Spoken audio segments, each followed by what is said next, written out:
Hi friends, welcome to use subject YouTube channel.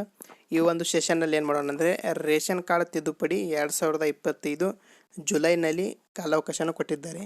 ಅದರ ಸಂಪೂರ್ಣ ಮಾಹಿತಿಯನ್ನು ತಿಳಿದುಕೊಳ್ಳೋಣ.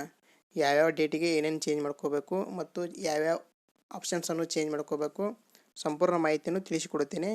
ನೀವು ಮೊದಲೇ ಬಾರಿಗೆ ನಮ್ಮ ಚಾನಲ್ ನೋಡ್ತೀರಿ, ತಪ್ಪದೇ ಸಬ್ಸ್ಕ್ರೈಬ್ ಮಾಡಿ ಮತ್ತು ನಿಮ್ಮ ಸ್ನೇಹಿತರಿಗೆ ಶೇರ್ ಮಾಡಿ.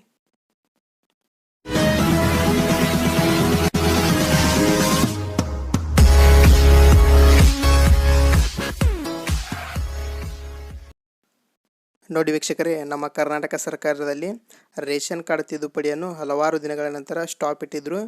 ಈಗ ಜುಲೈ 8, 2025ರಲ್ಲಿ ಸ್ಟಾರ್ಟ್ ಮಾಡಿದ್ದಾರೆ. ನೀವು ಕರೆಕ್ಷನ್ ಮಾಡ್ಕೊಳ್ಳಲು ಸ್ಟಾರ್ಟ್ ಮಾಡಿರಿ.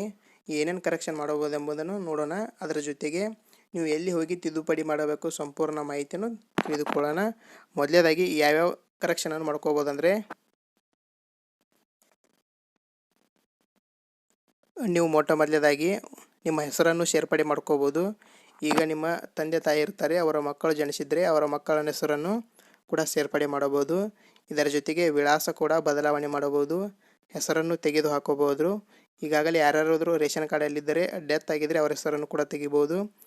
KYC ಮಾಡಿಸ್ಬೋದು. ಕುಟುಂಬದ ಮುಖ್ಯಸ್ಥರ ಬದಲಾವಣೆ, ಈಗ ಅಕಸ್ಮಾತ್ ತಂದೆಯವರು ಈಗ ಹೆಡ್ ಇದ್ದರೆ ಅದನ್ನು ತೆಗೆದು ತಾಯಿ ಹೆಸರಿನಲ್ಲೇ ಮಾಡೋದು. ಇದರ ಜೊತೆಗೆ ಫೋಟೋ ಬದಲಾವಣೆ ಅಥವಾ ಹೊಸ ಕಾರ್ಡ್ ಪ್ರಿಂಟ್ ಮಾಡಿಕೊಡಲಾಗುವುದು. ಈ ರೀತಿಯಾಗಿ ಆಪ್ಷನ್ಸ್ಗಳನ್ನು ಬಿಟ್ಟಿದ್ದಾರೆ. ನಿಮ್ಮದು ಏನು ಕರೆಕ್ಷನ್ ಇದೆ ಅದನ್ನು ಕರೆಕ್ಟಾಗಿ ಫೈಂಡ್ ಔಟ್ ಮಾಡಿ ಈಗಲೇ ತಿದ್ದುಪಡಿ ಮಾಡಿಕೊಳ್ಳಿ. ಕಾಲಾವಕಾಶ ನೋಡೋದಾದರೆ 8/7/2025 ಅಂದರೆ ಜುಲೈ 8ರಿಂದ ಸ್ಟಾರ್ಟ್ ಆಗೈತಿ. 31/7 ಇದೇ ತಿಂಗಳು ಕೊನೆಯವರೆಗೆ ಮಾತ್ರ ಅವಕಾಶವಿರುತ್ತದೆ. ಟೈಮಿಂಗ್ ನೋಡೋದಾದರೆ 10ರಿಂದ 5 ಗಂಟೆ ಕಾಲ ಮಾತ್ರ ಅವಕಾಶವಿರುತ್ತದೆ. ಯಾವುದೇ ರೀತಿ ನೀವು ಈ ಆಫೀಸ್ ಡೇಟ್ ಬಿಟ್ಟು ಬೇರೆ ಟೈಮ್ ಹೋದರೆ ಯಾವುದೇ ಕಾರಣಕ್ಕೂ ವೆಬ್ಸೈಟ್ ಓಪನ್ ಇರೋದಿಲ್ಲ. ಹಾಗಾಗಿ 10ರಿಂದ 5 ಒಳಗಾಗಿ ಹೋಗಿರಿ. ಎಲ್ಲಿ ಹೋಗ್ಬೇಕಂದ್ರೆ ನಿಮ್ಮ ನಿಯರ್ ಬೈ ಗ್ರಾಮನ್ ಹೋಗ್ರಿ, ಇಲ್ಲವಾದರೆ ತಹಶೀಲ್ದಾರ್ ಆಫೀಸ್ಗೆ ಭೇಟಿ ನೀಡಿ. ಅಲ್ಲಿ 100% ತಿದ್ದುಪಡಿ ಮಾಡಿ ಕೊಡ್ತಾರೆ. ನಿಮ್ಮ ಡಾಕ್ಯುಮೆಂಟ್ ಕೂಡ ರಿಕ್ವೈರ್ ಇರ್ತಾವೆ, ಆ ಡಾಕ್ಯುಮೆಂಟ್ ಕೂಡ ಒಯ್ಯಿರಿ. ನೀವು ಏನು ಡಾಕ್ಯುಮೆಂಟ್ ತಿದ್ದುಪಡಿ ಮಾಡಬೇಕು ಅದನ್ನು ಕರೆಕ್ಟಾಗಿ ಫೈಂಡ್ ಔಟ್ ಮಾಡಿ ತಿದ್ದುಪಡಿ ಮಾಡಿರಿ.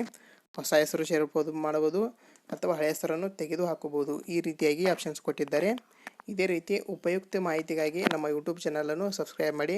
ಇದೇ ರೀತಿ ಯಾವುದಾದ್ರೂ ನೆಕ್ಸ್ಟ್ ಬೇರೆ ಅಪ್ಡೇಟ್ ಬಂದರೆ ನಿಮಗೆ ತಿಳಿಸ್ಕೊಡ್ತೀನಿ. ಧನ್ಯವಾದಗಳು.